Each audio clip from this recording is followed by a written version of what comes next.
enthousiaste de démarrer l'aventure avec vous. Quels sont les objectifs de cette aventure avec le club africain? Mais gagner.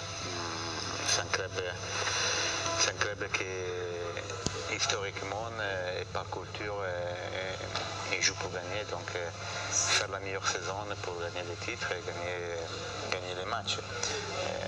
Je ne pense pas qu'on peut penser à autre chose qu'avoir une ambition de faire bien les choses pour être parmi les meilleures équipes du championnat. Et donc, c'est de gagner. Aujourd'hui, le club africain joue le quart de finale de la CAF aussi. Donc, avant de gagner le championnat, il y a la Coupe de la CAF.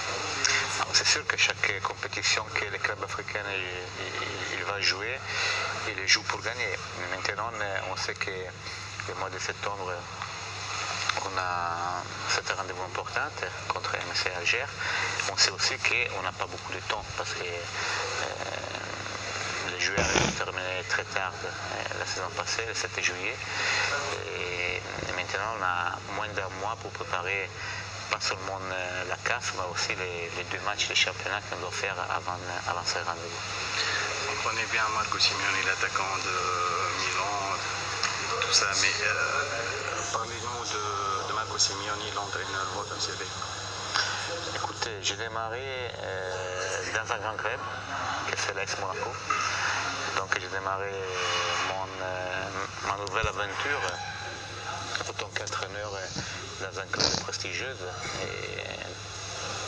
parce que j'ai eu la possibilité, la chance de jouer 5 ans à l'AS Monaco. Donc après il a eu la suite de devenir entraîneur. Donc j'ai démarré à l'AS Monaco. Ensuite, j'ai fait une expérience d'un an et demi en Première Ligue en Suisse à Lausanne. Et après, je suis revenu en France en Ligue 2 avec le Tour FC et une petite expérience sur ces derniers 6 mois à Laval. Donc, j'ai un CV encore jeune par rapport à la carrière d'entraîneur parce que je viens de démarrer. Donc, c'est mon 5e club, le club africain. Et c'est sûr que si je pense à mon début de carrière avec l'AS Monaco, ça devient le club le plus important que je vais entraîner.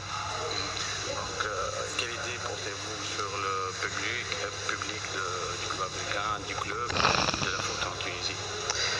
Mais vous savez, dès que tu viens contacter par un club, la première chose qu'on regarde, c'est d'aller sur les réseaux, sur Internet, et voir qu'est-ce que ça donne au niveau de l'environnement, et notamment le public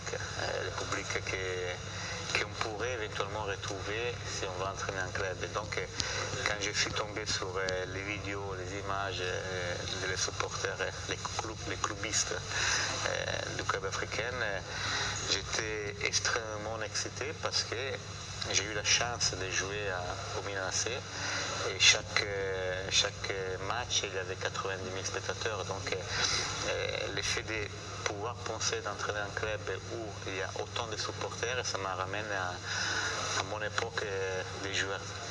Et je sais qu'est-ce que ça veut dire jouer devant un public nombreux, passionné, chaleureux, comme ça peut être ici.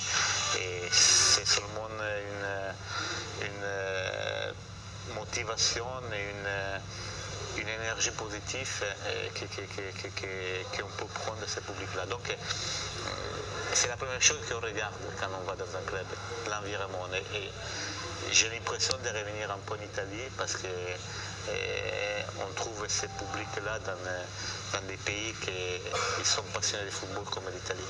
Je pense que la Tunisie, c'est comme l'Italie. Avez-vous un message pour les clubistes? Je pense que le message, au-delà du fait que l'objectif du club, c'est de gagner des titres, c'est surtout savoir qu'on est là pour donner tout le maximum, pour donner toutes les compétences, mettre à disposition notre compétence et notre passion pour le club, pour les joueurs, pour les dirigeants, pour les supporters, parce qu'on sait qu'on a une grosse responsabilité. Et une responsabilité positive parce que ça nous donne seulement l'envie de faire bien. Donc les messages que je veux donner aux supporters, que toutes les choses que je ferai, toutes les choses que mon staff ferait, ce serait que pour le bien du club africain, à fond, avec le cœur, avec la passion. Concernant le staff, vous pouvez nous présenter le staff? C'est mon staff historique avec mon adjoint Andrea Liguori, italien, qui avant de venir avec moi, maintenant ça fait 4 ans qu'il travaille avec moi, il était dans les périodes de Rafael Benitez à Naples, donc il faisait partie de staff de Naples. Et donc maintenant ça fait 4 ans qu'il travaille avec moi.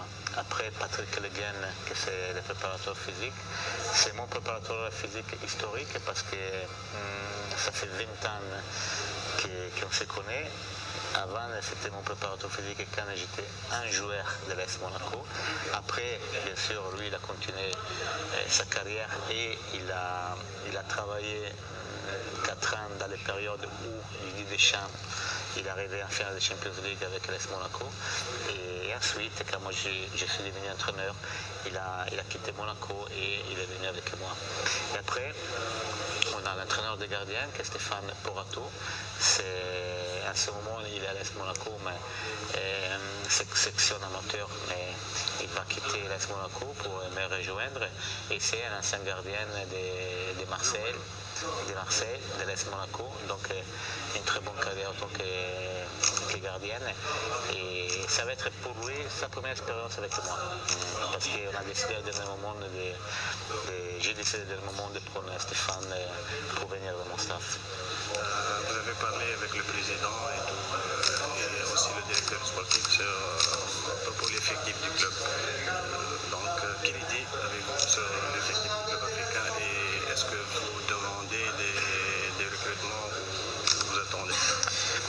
On a une première phase de 3-4 jours avant de partir en stage où on va essayer de faire la meilleure évaluation, surtout par rapport à beaucoup de joueurs qui retournent du prêt. Donc on aura un effectif très nombreux. Le début de l'échéance, il va démarrer le 21 juillet. Et avec 35 joueurs. Donc il y aura des tests et des évaluations pour voir surtout les joueurs qui n'étaient pas l'an dernier au club africain, mais qui étaient en prêt. Plus 7-8 jeunes qui vont monter dans la première équipe et ils vont passer quand même 3-4 jours avec nous. Donc il y aura une première évaluation sur ces jours-là et après il ne faut pas oublier que quand même le club africain l'an dernier il est arrivé 3e, il a gagné la Coupe de Tunisie, donc il y a quand même un groupe historique qui a fait une bonne saison et il faut tenir compte de ça. C'est sûr que ces premiers jours, plus surtout les périodes où on part en stage, ça va nous permettre éventuellement de rajouter, améliorer cette équipe. Un rêve de Marco Simoni sur le banc de club africain? Gagner mon premier titre autant qu'entraîneur. J'aimerais le faire ici au club africain. Pour des raisons professionnelles, même pour exemple à l'AS Monaco, j'ai toujours conduit des équipes qui dans leur objectif c'était jouer le maintien parce que c'était des équipes pas forcément des premiers rôles et donc l'objectif c'était ça. Même l'AS Monaco, parce que quand moi j'ai pris l'AS Monaco, il était avant-dernier du championnat et on a fait une super saison, on est arrivé 8e. Mais malheureusement, quand moi je l'ai pris, il fallait la sauver de la relégation. Donc cette année, cette nouvelle aventure avec le club africain me permet de démarrer la saison avec un club qui a comme objectif de gagner, d'être protagoniste dans un championnat. Et donc, si on peut dire les rêves, c'est pouvoir enfin gagner après 5 ans d'expérience en tant qu'entraîneur mon premier titre avec le club africain. Okay, merci coach. Merci à vous.